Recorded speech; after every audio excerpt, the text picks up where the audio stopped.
আসসালামু আলাইকুম রহমতুল্লাহি ওয়া বারাকাতুহু। সম্মানিত দর্শক শ্রোতা ভাই এবং বোনেরা, আমি এখন আপনাদের সামনে সূরা আল আনকাবুতের 55 নম্বর আয়াতের বাংলা তর্জমা করে শোনাচ্ছি। একটি মাত্র আয়াত, ছোট্ট আয়াত। এরপরে সামান্য কিছু ব্যাখ্যা আপনাদের সামনে পেশ করে শেষ করবে ইনশাআল্লাহ। সময় খুব কম লাগবে। শুনুন, বিসমিল্লাহির রহমানির রহিম।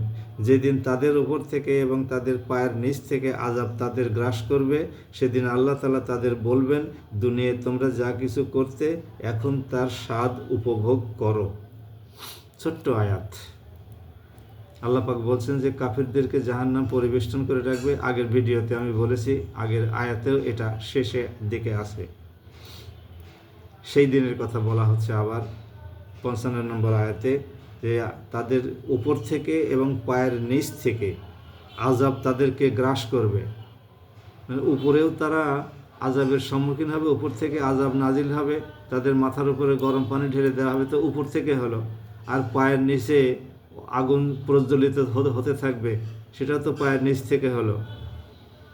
তবে এরকম আযাব কাফিরদেরকে গ্রাস করবে। এরপরেও তারা কেমন করে আল্লাহ পাকের এই আযাব ঘোষণা করার পরেও সাহস করে যে এই আযাব তারা সহ্য করতে পারবে।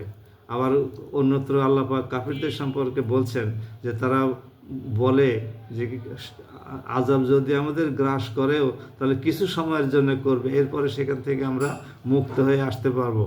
কত দুরাশা! আপনি ভাবুন, কত হতভাগা, কত নির্বোধ যে তাদেরকে আযাবে নিক্ষেপ করা হবে। এত অকাম করার পরেও তাদেরকে আযাবে নিক্ষেপ করা হবে, সেখান থেকে তাদেরকে বের করে আনা হবে খুব তৎক্ষণাৎ বা খুব অল্প সময়ের পরেই। আচ্ছা, যে সময়ের জন্য আযাব ভোগ করানোর পরে বের করে আনা হবে, সেই সময়টুকু কত? ওরা কি জানে? ওদের কাছে কি এমন কোনো ইনফরমেশন দেওয়া হয়েছে যে কত সময় পরে তাদেরকে বের করা হবে? আর আল্লাহ পাক কোথায় বলেছেন যে আযাবে নিক্ষিপ্ত করার পরে কাফিরদেরকে আমি সেখান থেকে আবার বের করে এনে জান্নাতের সুরম্য অট্টালিকায় অজস্র নিয়ামতের মধ্যে ঠাঁই দেব? কোথাও কি বলেছেন কালামের পাকে আল্লাহ পাক? তবে হ্যাঁ, বলেছেন যে আমি যাকে খুঁজি তাকে ক্ষমা করব, কিন্তু আমার সাথে যারা অংশী স্থাপন করেছে তাদেরকে কখনোই ক্ষমা করা হবে না।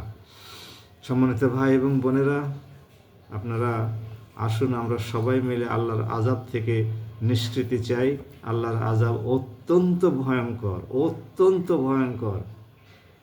আল্লাহ যেমন মহান, তার জান্নাতের নেয়ামত যেমন অফুরন্ত, ঠিক তেমনি তার জাহান্নামের আযাবও অত্যন্ত ভয়ঙ্কর, যার ইন্ধন হবে মানুষ এবং পাথর। সূরা বাকারা সহ অন্যান্য আয়াতেও অন্যান্য সূরাতেও এরকম কথাই বলা হয়েছে যে জাহান্নামের ইন্ধন হবে মানুষ এবং পাথর। দয়াময় আল্লাহ আমাদেরকে সেই ভয়ঙ্কর জাহান্নাম থেকে হেফাজত করুন। আসুন আমরা সবাই এই দোয়া করি এবং যতটুকু সম্ভব আমাদের পক্ষে নেক আমল করা, ততটুকু নেক আমল করি এবং আল্লাহর কাছে বাকিটুকুর জন্য ক্ষমা প্রার্থনা করি। দয়াময়, পরম ক্ষমাশীল এবং অত্যন্ত মেহেরবান। সবাই ভালো থাকুন। আসসালামু আলাইকুম ওয়া রাহমাতুল্লাহ।